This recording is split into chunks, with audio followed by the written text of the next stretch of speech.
Any hesitation at all of signing on for another couple of years? Yeah, well, the agreement was 3 years to start with, so I've accepted the second year, and I think the club is in a really good situation. I think last year was very positive with the group that we had, and hopefully 2022 will be similar. Are you feeling the buzz around basketball at the moment? It's almost unprecedented? Yeah, I talked to a lot of people. I mean, this establishment, obviously the JackJumpers and the work that's been done in the community by the Chargers. Initially, I think it's been on a continued growth. I think now it's driving past schools and seeing kids with their basketball in their hand going into class. It's something I haven't seen for a long, long time, since probably the Devils days. So, yeah, there's a lot of excitement around the state at the moment. And we're seeing, guys like the Armstrong brothers going to the States and playing great basketball. There's a real sort of aspirational, this is where you can go in a basketball career, isn't there? Yeah, there is. I mean, even watching Tanner Krebs the other night drop 15 and being a Tasmanian kid is just gets you excited about the season. JackJumpers play Brisbane first game, so that'll certainly be interesting to see how that one goes.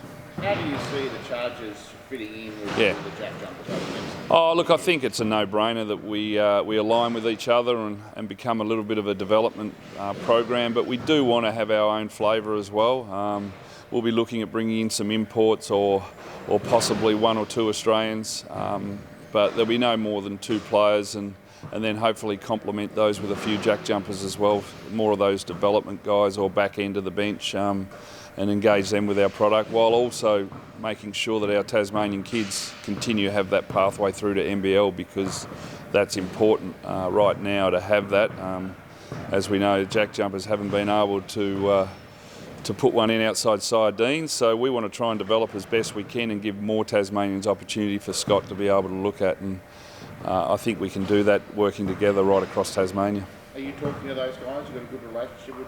They're also there is no doubt in my mind they got it right with the appointment. I think to hold a blitz or 2 blitzes now, get a team on the floor, get ready for an NBL season, that is not easy, and these guys have been able to pull it off. It's really exciting for the whole of the state.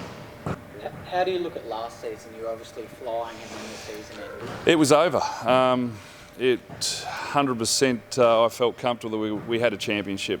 Coming off the 3rd game of a road trip against guys like Peatling, our Bull that plays with the Cairns Taipans, Adam Gibson, Ruben Tarangi, all NBL guys. They had basically a starting 5 that was all NBL, and on a 3rd game of a road trip we took care of that pretty comfortably as well. So we came back off that just saying we were very, very confident going in towards the end of the season that it was a championship ready to go. When does the next season start, and are there any COVID nerves this time around? No, April 26th I think the plan is, around that date, so I think they've done that to be able to complement the NBL guys that will be able to come back and play with NBL 1, which is, it's a no-brainer really. The whole market from pathway, from juniors through to NBL 1 through to NBL is now there ready to go in Tassie. We've seen other sports, AFL in particular, grapple with a vaccine mandate. Is that something you guys have to address close to the season? No, I think everyone's fully. I mean, my understanding is you've got to be fully vaccinated, so it won't be an issue. And that sits pretty well with you? Yeah, that's fine. 100%. Yeah. Touching on that again, so do you feel like you missed out on a championship last year? Look, we've got our championship banners up the back there, and I've asked Brett if we can get one made for 2021 and just call it. I felt like we were the hottest team in the league and the best, and I think most of the teams around the country knew that. And you're going to take that mindset into this next season? Yeah, look, we've always been successful. I think we've dropped 4 or 5 home games in the last 3 or 4 seasons in either CBL or NBL 1. We've always been thereabouts, and we really kick into gear the back half of the season. I felt like that was there was no difference last year. And what are your thoughts on it being more of a national competition? Awesome, yeah, fantastic. I mean, that's what we were looking forward to, winning the championship in the NBL 1 South and then competing against all the other clubs across the country. That was very exciting for the players. And for me down here, the thing that we haven't had to do is everyone wants to come back. Every year we coach down here, the way we do things in Hobart, they always want to come back. You look at Tad, Jack Purchase, this is just last year, John O'Mines, Cohen Sapwell.